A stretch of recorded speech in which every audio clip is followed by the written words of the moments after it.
Hey everybody, my name is Marc Bernstein and this is Sales Training from My Couch. Today we're going to go over how you can be a trusted advisor to your customers, not an order taker. It's a topic that you hear talked a lot about in sales, but folks don't really do a great job explaining what it means and how to do it. And that's what we'll talk about today.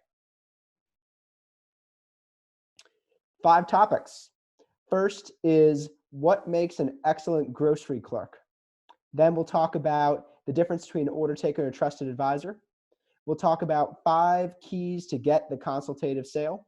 We'll talk about where salespeople get the consultative sale wrong. And then we'll spend the second half of today's training doing an activity to put this training into practice. So picture yourself in a grocery store and you're checking out.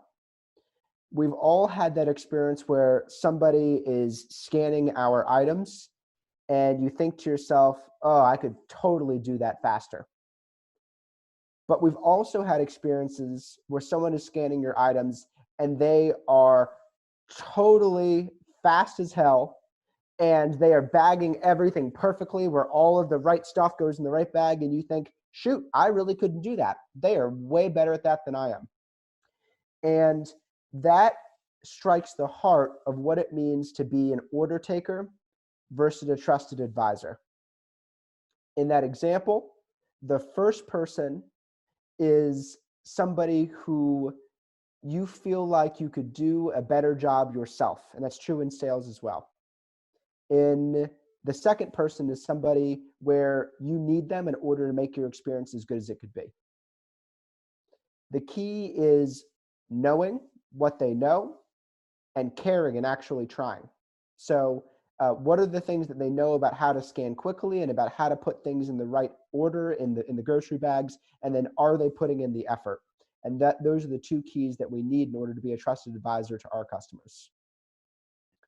So what are some of the differences overall? What does an order taker look like versus what does a trusted advisor look like? An order taker, the customer is better off just serving themselves. You are an obstacle between the customer and them getting the thing that they want. With a trusted advisor, it means that the customer is actually better off with a salesperson because you're making the process easier. You're making sure that they make a better decision. So that's the difference between an order taker and a trusted advisor. With an order taker, you are deferring to the customer. So the customer says, I'm trying to figure out whether I should go with option A or option B. And an order taker says, I don't know, what do you want to go with? A trusted advisor would say, interesting. Let me ask you a couple questions to figure out whether option A or option B is the better one for you. So the order taker is just deferring to what the customer wants and asking them what they want. The trusted advisor is using questions to guide the customer toward the best solution. An order taker doesn't know the product. An order taker is figuring out how the product works with the customer. A trusted advisor knows the product and is able to guide the customer toward the pieces of the product that are most helpful. An order taker is saying yes to everything. If the customer says, oh, okay, your price sounds okay, then the order taker goes, perfect, yes, I'm so glad. I'm glad you like the price, let's keep moving. A trusted advisor will proactively look for roadblocks and say, I'm so glad you like the price. Now, based on the other leaders in your organization, the things you guys are trying to buy, how do you think that'll sit with them? Because remember, the last thing that your champion wants is to be really excited about Balto and bring it to the higher ups, and their higher ups say, what are you talking about? So it is your job as a trusted advisor to make sure that your champion is totally prepared and looks great in front of their peers. An order taker is thinking for the customer. An order taker is saying, I think you want option A. Here, this is the best one for you. A trusted advisor is thinking with the customer. So an order taker is simply saying, this is the option that I think will work for you. A trusted advisor is having a dialogue, a conversation to figure out what the best option is, letting the customer weigh their pros and cons and come to the best solution that you guys can together. So an order taker is an obstacle to getting a good sale done. A trusted advisor is a catalyst, something that makes it smoother and easier and better. So what does it look like to pursue a consultative sale? There are a few components. One is you need to know your area of expertise. Two is you need to understand the customer's needs. Three is you need to propose different options for the customer or have options in mind. Four is you need to lead the customer, make recommendations that are going to help them. And five is you need to organize the process that you and the customer are taking together. So let's break each of these down. To figure out where you have expertise, the question's pretty simple. It is, what do I know that 99% of the people in the world don't know? And when you look at it with this frame, you realize that everybody is an expert in some set of areas, because there are things that you know that generally the world doesn't know. I'll give you an example. What percent of the population in the world has read 5 or more books on sales?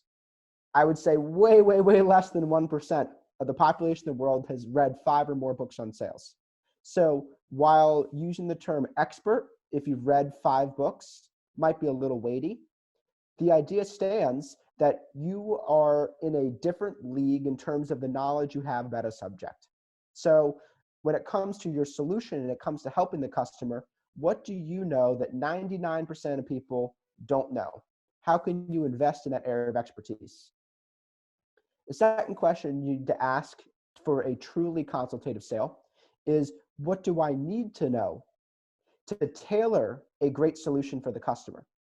Because it doesn't matter how much of an expert you are, if you don't know anything about your customer and you're just guessing, oh, well, you're probably like everyone else I've talked to, so since you're probably like everyone else, this is the solution for you. What are the pieces of information that you don't know, that you need to confirm in order to make sure that the solution you're providing is tailored to what the customer wants? The next question you need to ask is, what options can I propose that gives the customer ownership over their decision? If you tell the customer, this is what you should do, then you guys are in conflict, because you're making a recommendation that the customer might not feel totally bought in on. And I'll give you an example about that just a little bit. But if you're able to give the customer options, do you like red or do you like blue? Do you want the premium package or do you want the standard package? Those are the sort of things that the customer can be bought into their decision because they came up with it on their own. How can you help make that decision easy by breaking it into options so they're not trying to boil the ocean and figure it out from scratch? The next thing is, where does it make sense to lead the customer with a recommendation? There are times, many times, where you have some bit of knowledge or information or insight that your customer does not have, which is why your role is so important. Because if you didn't know anything your customer didn't know, if you didn't know anything that your customer didn't know that was right, then you wouldn't be able to actually add any value to the sale. So you know things that they don't know. Where does it make sense to reveal that information and say, based on the knowledge I have, because I've accumulated that knowledge this way, and this way, and based on my understanding of your situation, I think the thing that's going to make the most sense for you is this. In some places, it makes sense to leave the recommendation. Other times, it doesn't. And the last question you want to ask is, how can I make the customer's buying process easy? When you finish a meeting or you finish a phone call and you say, all right, so what are the next steps? You are taking the cognitive load and dropping it onto the customer. You're saying, I don't know what you should do. What do you want to do? But that's an example of where you can absolutely lead the customer and remove that cognitive load and say, Usually when people are in your situation, they tend to do this. What do you think about that? So how can you make their buying process easy? By having the next step ready. Where do salespeople get the consultative sale wrong? It usually sounds like this. Look at me and all the things I know. You're doing it wrong, and I'm going to show you the right way. I've seen this story many times before and understand your pains better than you do. Here's our product. Isn't it awesome? I'm sure you'd like to see our newest feature because people like you always, whatever it may be. Let's break down a couple of the things here that people get wrong with a consultative sale.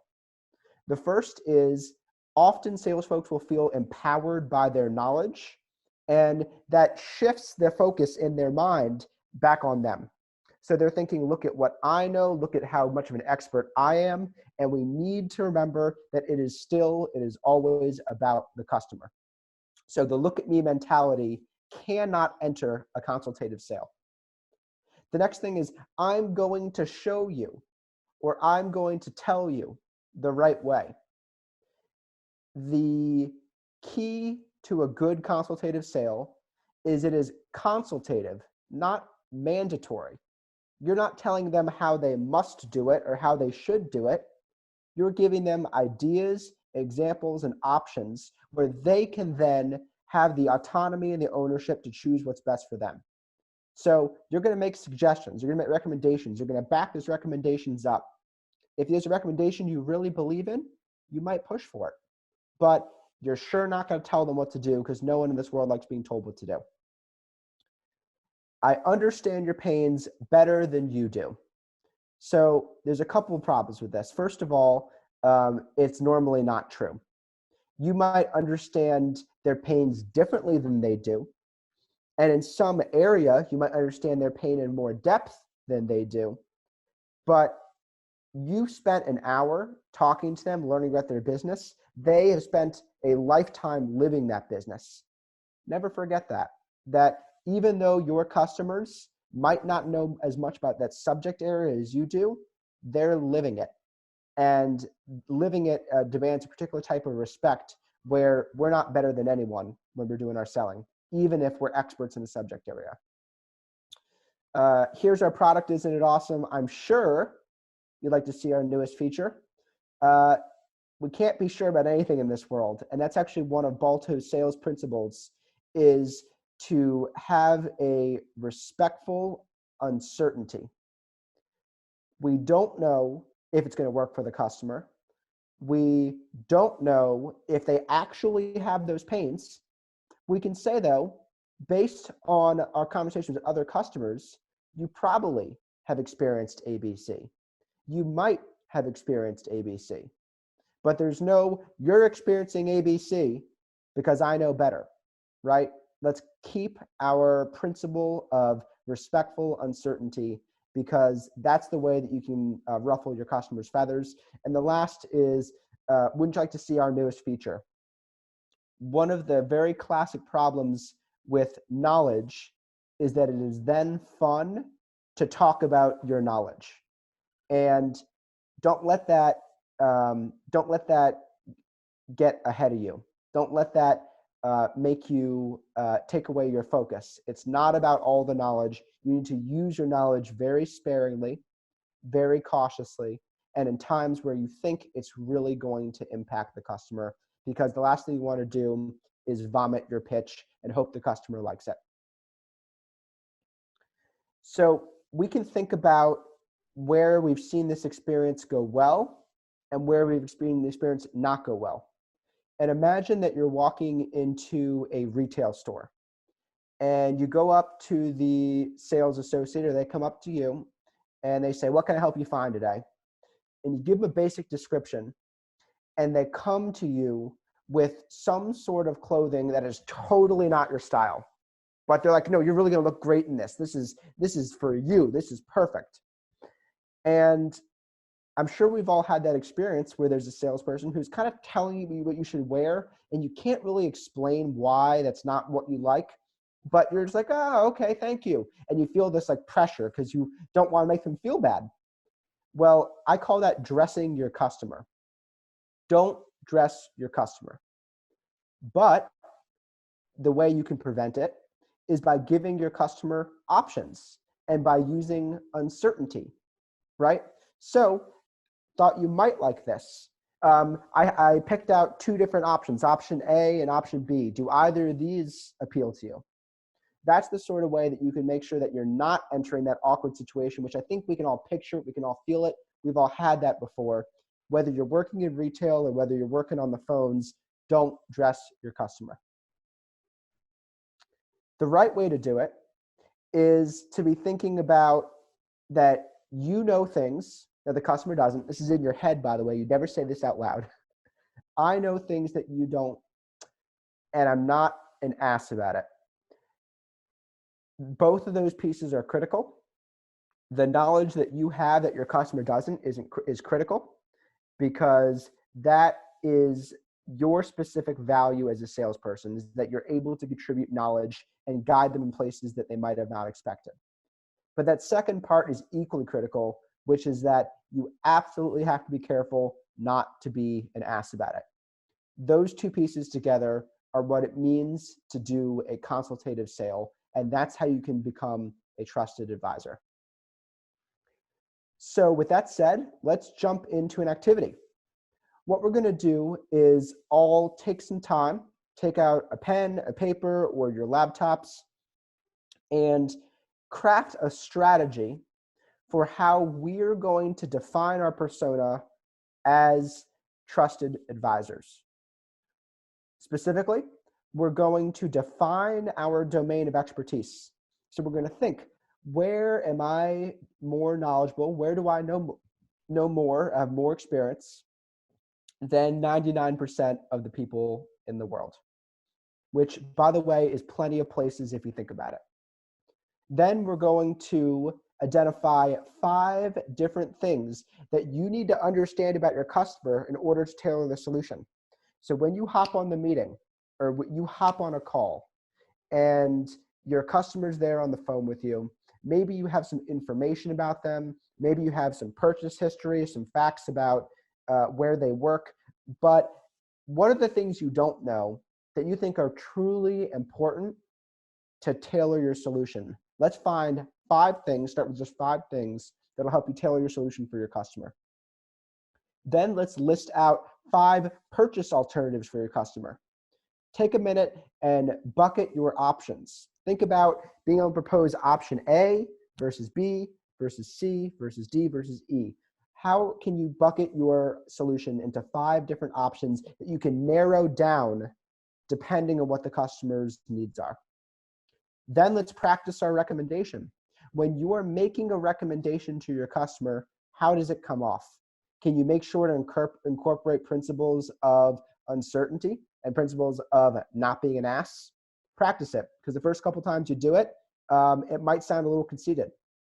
And then the last is, let's split our sale into 3 different types of sales: ideal, great, and good.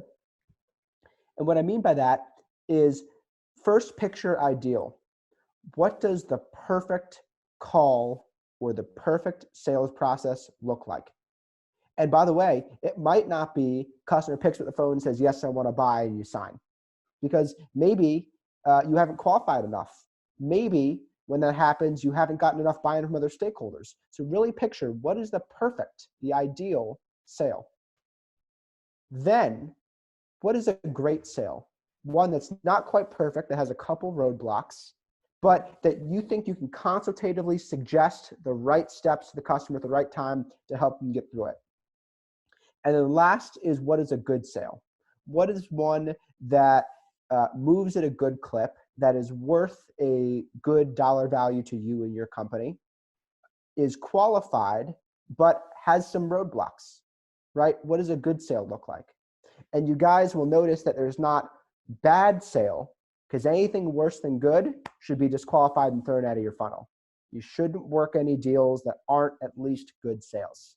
So let's think about 3 different sales processes: one that's ideal, one that's great, one that's good, and bullet point out the steps that your customers take on that sale, because that is how you can guide your customer and say, based on what you said, I think the next step is X. Thank you all for watching, everyone. This was sales training from my couch, how you can change your team from being order takers to trusted advisors.